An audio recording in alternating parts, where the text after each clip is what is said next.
¿Cuántos están con el fuego del Espíritu Santo? ¿Amén? Gloria a ti. En esta noche quería compartir un mensaje titulado Lo que calla un obrero. ¿Cuántos quieren escuchar la palabra de Dios? Lo que calla un obrero. Acompáñenme a orar. Señor, te damos gracias por este tiempo, te damos gracias por lo que tú estás haciendo y te pedimos que sea tu Espíritu Santo hablando lo que necesitamos escuchar. Queremos escuchar tu palabra que viene de lo alto, no queremos escuchar palabrería de hombres, no queremos escuchar un razonamiento humano, sino queremos escuchar lo que tú has preparado para cada uno de nosotros, para que podamos vivir plenamente en tu palabra, para que sea tu Espíritu dando mayor entendimiento, revelación y que nos siga hablando para instruirnos. Por eso, Padre Santo, ponemos esta reunión en tus manos, en el nombre del Señor Jesús. Amén. A ver, algo que repetimos varias veces cuando estábamos en medio de la alabanza. Diga conmigo, ya no vivo yo, Cristo vive en mí. ¿Estás seguro? Amén. Ya no vivo yo, mas Cristo es el que vive en mí. Es algo muy poderoso. Es algo que tendríamos que aplicar en nuestra vida y que tendría que ser viva esa palabra en nosotros. Ya no vivimos nosotros. Es Cristo el que vive en nosotros. Pero ¿saben qué? Muchas veces esa palabra, ese término, hizo alusión o lo usaron para hacer alusión a que, hermano, usted ya no tiene que sentir el dolor. Usted ya no tiene que sentir el cansancio. Usted ya no tiene que estar sintiendo esas cosas. ¿Por qué? Porque si no hay carne, ya no vive usted, Cristo vive en usted. Y parece que hubiese sido una licencia como para pegar a los cristianos y que el cristiano no pueda decir ni a, no puede decir ni mu. Y lo utiliza muchas veces, y es verdad, ya no tenemos que vivir en la carne. Es Cristo el que tiene que estar reflejado en nosotros. ¿Es así o no es así? Cristo es el que tiene que estar reflejado en nosotros. Entonces, ¿por qué muchas veces tratamos mal a Cristo? ¿No? Si mi hermano ya no vive él, es Cristo el que está viviendo en él, ¿por qué muchas veces lo trato mal a Cristo? No, pero no se puede quejar, porque si no hay carne. Pero si está reflejando a Cristo, usted mírelo a su hermano, mire ahora los que tengan la posibilidad de mirar al costado o a alguien, algún hermano que esté cerca. Mire, ahí en la casa donde esté escuchando esta palabra, también mire al de al lado y diga, tenés el rostro de Cristo. Estás reflejando a Cristo. Entonces de por sí sería imposible que yo haga algo en tu contra. ¿O no? No podría criticarte, no podría murmurar, no podría quejarme, no podría hacer nada, como no te podría maltratar, porque te miro y sos Cristo. Y si yo estoy reflejando a Cristo, ¿cómo me tendrían que mirar? Con cariño, con amor, con gozo, alegrarse cada vez que me ve. ¿Usted se alegraría si lo vería a Cristo? ¿Usted se alegra cuando ve a su hermano? Amén. Así tiene que ser. No tiene que ser utilizado como para decir, no, mirá, te está doliendo eso, hay carne todavía. No puedes decir nada porque hay carne. Pero si estás lastimando a Cristo, ¿no? Fíjense lo que dice la palabra. Segunda de Corintios capítulo 11. Ni más ni menos que lo que mencionaba Marcos, un apóstol que tuvo ese proceso divino con Cristo, que tuvo un discipulado express, habiendo sido formado en todo, estaba capacitado, era apto, tenía conocimiento, había sido instruido, pero estaba mal enfocado, ¿no? Saulo. Pero después que tuvo el encuentro con Cristo y lo reconoció como Señor, la historia cambió. Y aún esta persona, y nosotros sabemos de que es uno de los que más escribió o más registro hay acá en la Biblia, por el conocimiento que tenía, por las cosas que hizo, por cómo caminó. Y esta misma persona, versículo 22 del capítulo 11, él le preguntaba a ese grupo de hermanos que estaba ahí, y le decía, ¿son hebreos? ¿Y qué le respondían ellos? Sí, somos hebreos, yo también. Fíjense cómo iban. Y después le decía, ¿son israelitas? Sí, yo también. Estaba haciendo esa comparación, ¿por qué? Por las diferencias que había. Es como que se pare uno y diga, ¿ustedes son cristianos? Sí, yo también. ¿Ustedes son de Peniel? Sí, yo también. Era lo que estaba haciendo Pablo. Y en eso que le hablaba decía, ¿son descendientes de Abraham? También yo. ¿Son ministros de Cristo? Como si estuviera loco, hablo. Miren la acotación, ¿no? Ustedes son ministros de Cristo, yo más. En trabajos más abundantes, en azotes sin números, en cárceles más, en peligro de muerte muchas veces. De los judíos 5 veces he recibido 40 azotes menos 1. 3 veces he sido azotado con vara, 1 vez apedreado, 3 veces he padecido naufragio. 1 noche y 1 día he estado como náufrago en alta mar, en caminos muchas veces, en peligro de ríos, peligro de ladrones, peligro de los miles de mi nación, peligro de los gentiles. ¿Qué era peligro de los gentiles? Gente que no conocía de Cristo, gente que estaba afuera. Y él dice, estuve en peligro de ellos. Pero fíjense, dice, peligros en la ciudad, peligros en el desierto, peligros en el mar, peligro entre falsos hermanos. Fíjense todo lo que él estaba declarando acá. En trabajo y fatiga, en muchos desvelos, en hambre y sed, en muchos ayunos, en frío y en desnudez. Y además de otras cosas, lo que sobre mí se agolpa cada día, la preocupación por todas las iglesias. ¿Quién enferma? ¿Usted alguna vez se enfermó? ¿O sanito todavía? ¿Alguna vez tuvo una enfermedad? ¿Alguna vez tuvo gripe? ¿Tuvo algo? Y él dice, ¿quién enferma? ¿Y yo no enfermo? Fíjese hasta dónde estaba él hablando y haciendo la comparación. ¿No soy yo igual que uno de ustedes? ¿Y yo no enfermo? ¿A quién se le hace tropezar y yo no me indigno? Si es necesario gloriarse, me gloriaré en lo que es de mi debilidad. ¿Cuánto dice el amén? Esto estaba declarando un día que el apóstol estaba viendo las cosas que estaban sucediendo. ¿Y saben cuándo pasa eso? Él dice, yo también tengo problemas. Yo también padecí hambre, yo estuve en desnudez, dice, ¿no? Padecí esas cosas. Yo también me enfermo. He sido perseguido, he pasado naufragio, he pasado frío. Yo también. ¿Ustedes son cristianos? Sí, yo también.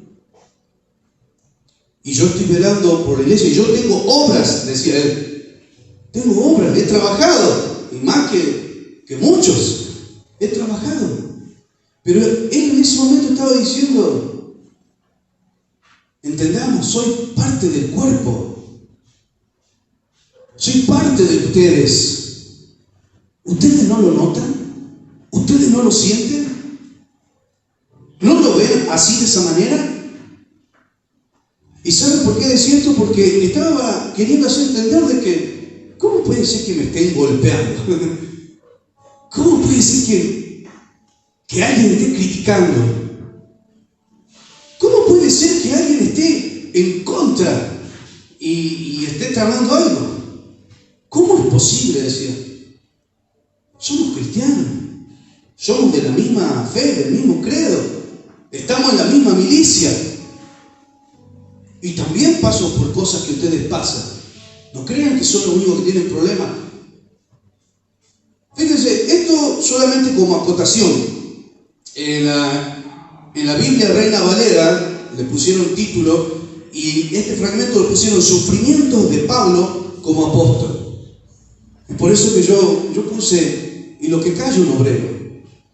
Un obrero que también tiene familia, un obrero que también se enferma, un obrero que también tiene necesidades financieras, ¿no? Yo creo que nadie tiene toda su vida resuelta. Más allá, y esto no hago alusión de que el que tiene a Cristo lo tiene todo, pero también pasa por aflicciones, ¿o no? Aún teniendo a Cristo. O Cristo mismo no lo dijo. En el mundo tendréis aflicción. Lo que tenemos es nosotros la confianza de que Dios está con nosotros. Pero también hay un cansancio. También hay momentos de debilidad.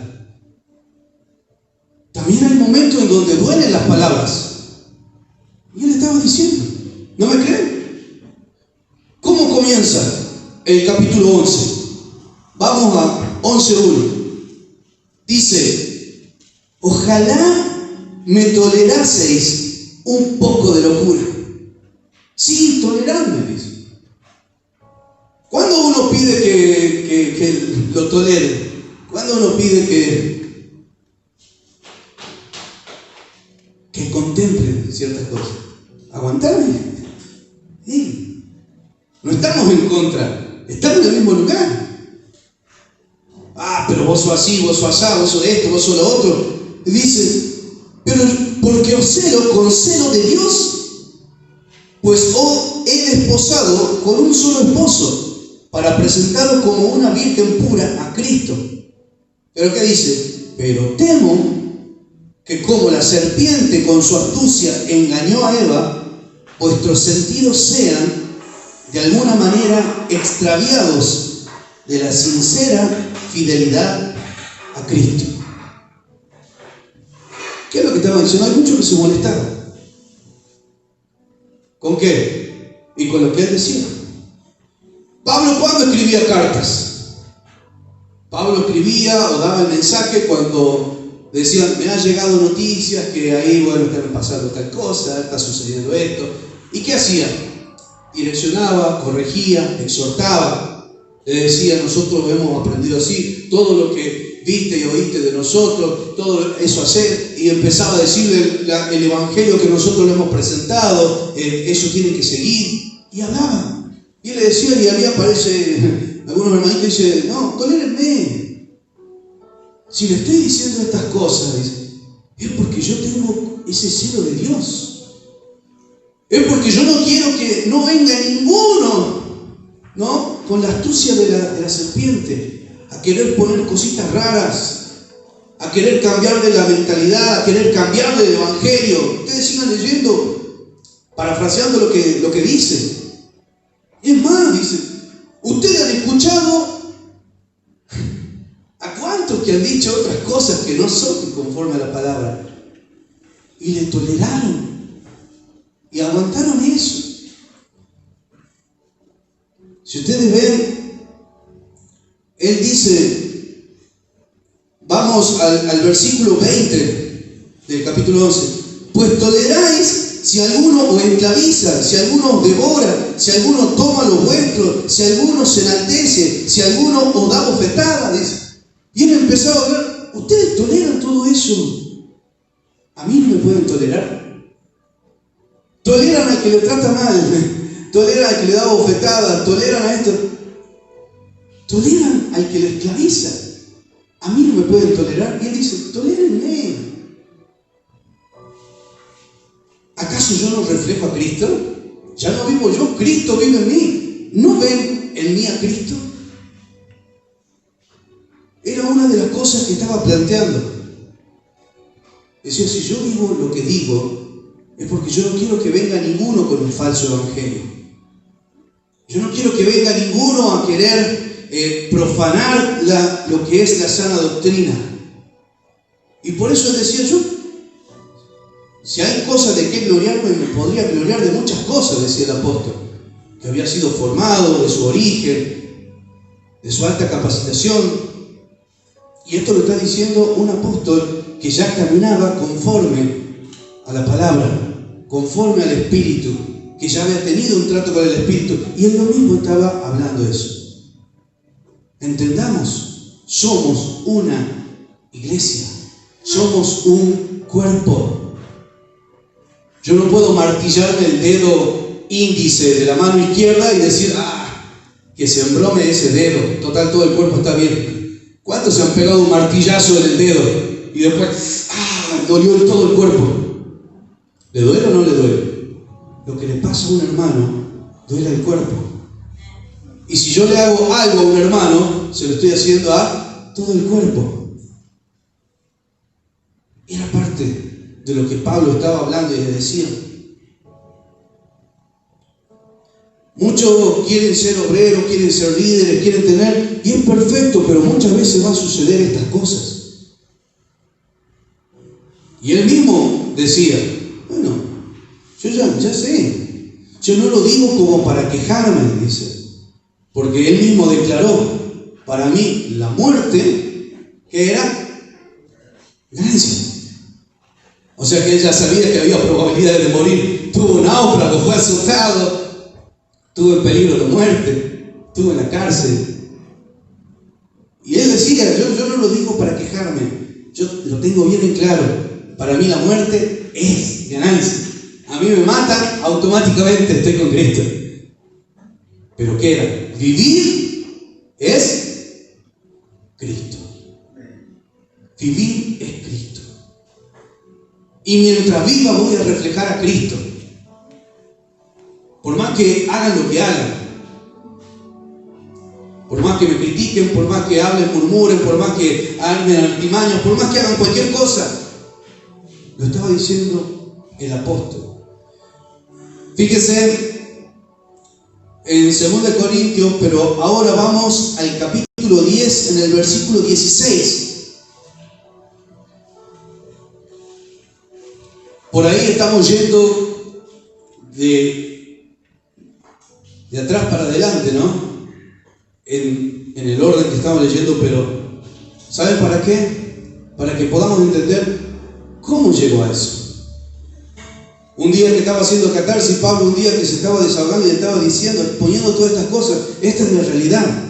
Esta es la realidad del obrero, esta es la realidad del líder, esta es la realidad de una autoridad, de un pastor, esta es la realidad. Un pastor que vela por todos, pero cuando se equivoca en una,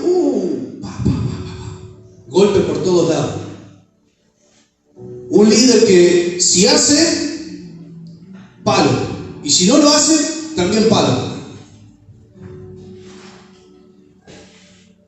Yo no sé usted, pero yo una vez vi una imagen en donde había una maderita y en esa maderita había varios clavos, ¿no?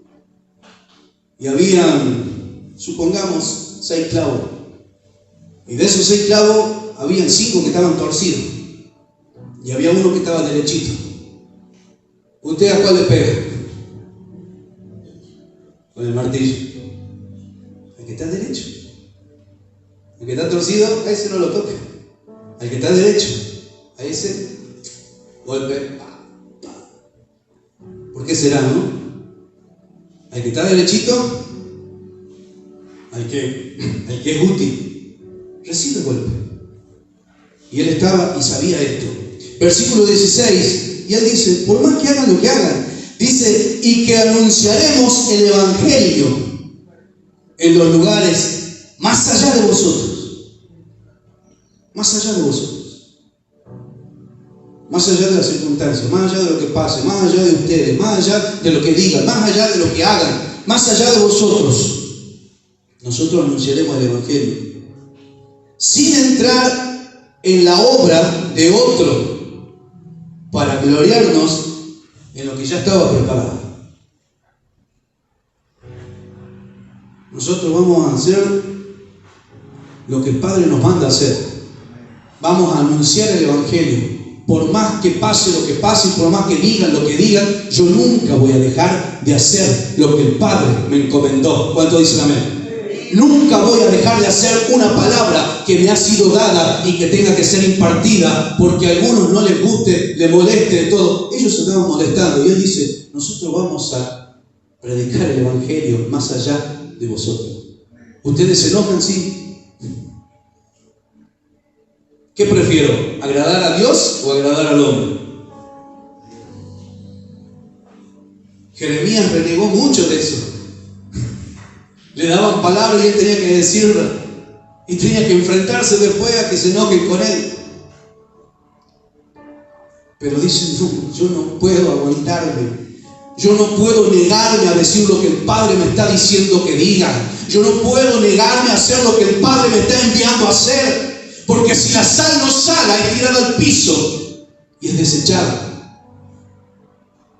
Y lo que menos quisiera es que Dios me deseche por querer ganar el beneplácito de alguien. Mucho menos, dice, gloriarme de algo que no es otro. Ustedes saben que es lindo ver cuando la cometa ya está volando y está arriba, ¿no? Y cuando ya está arriba la cometa, yo le tengo que aclarar que no era muy bueno haciendo volar la cometa. Y yo miraba cómo otro la tenía a la cometa. Y ustedes saben que cuando está volando así la cometa y está en lo más lindo y uno la ve que está flameando y se mueve con el aire, viene otro y dice, a ver, préstame a mí, y agarra el hilo y está así, y la cometa, y empieza. Y se cae. ¿Qué pasa? ¿Por qué con él funciona y conmigo no? ¿Y si te quedas quieto? ¿Y si no accionas? La cometa se te cae. La agarraste volando. La agarraste en el aire. La agarraste flameando. Pero llegó a tus manos y se cae. Porque hay que saber hacer el trabajo. Aquellos que ya encontraron la técnica de hacer volar la cometa saben que tiran un poquito y saben cuándo tienen que aflojar y vuelven a tirar y cuándo hay que darle más hilo y cuándo ya saben trabajar, ¿o no? Y uno la va a querer agarrar y cae, estrella la cometa. Y aquel decía, yo no me voy a gloriar de alguien que ya tiene la cometa volando. No, nosotros vamos a predicar. No me voy a gloriar del trabajo de otro. No me voy a gloriar, dice, y anunciaremos el Evangelio en los lugares más allá de vosotros, sin entrar en la obra de otro, para gloriarnos en lo que ya estaba preparado. Mas el que se gloría, gloríese en el Señor, porque no es aprobado el que se alaba a sí mismo, sino aquel a quien Dios alaba. Fíjese lo que es. Aquel al que Dios alaba. Acá no está diciendo, sino aquel a quien Dios alaba. Dios alabando. No los que alaban a Dios. Dios alabando. ¿Y cuándo alababa a Dios? ¿Cuándo decía algo Dios? Que se fueron cuando Jesús fue bautizado y recibió el Espíritu Santo y él dijo, ese es mi hijo en quien me complazco. ¿O no?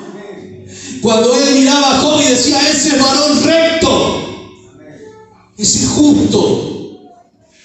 Cuando lo miraba a David y decía, él tiene fallas, él tiene errores, pero tiene un corazón conforme al mío. Él no se preocupa por qué va a decir la gente, él se preocupa por humillarse, por pedirme perdón, por estar bien conmigo. No me quites tu presencia. Eso le conmovía a Dios. Una persona que se humilla, una persona que reconoce su error. Y qué loco, ¿no? Porque reconocer el error, sería demasiado tonto creer que puedo engañar a Dios. Y ser exaltado, para llegar a ser exaltado, lo que Dios me pide es que me humille y que reconozca el error.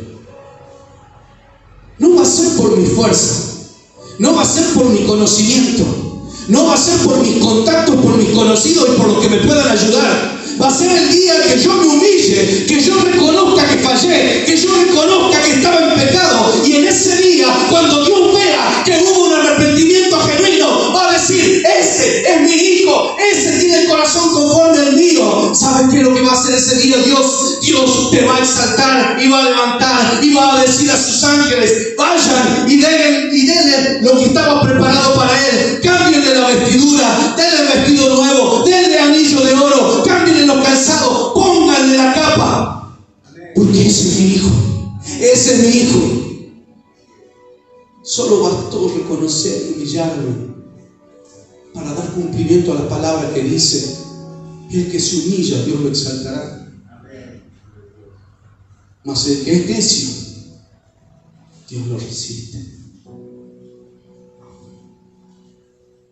El apóstol, ¿qué estaba diciendo? ¿Quería gloriarse de él? ¿O quería evitar que todos los que son hebreos, israelitas, que todos los que son cristianos de Peniel caigan por sus propios errores? Porque tenga en cuenta que el que critica no hace daño al que es criticado. El que critica solito va cayendo.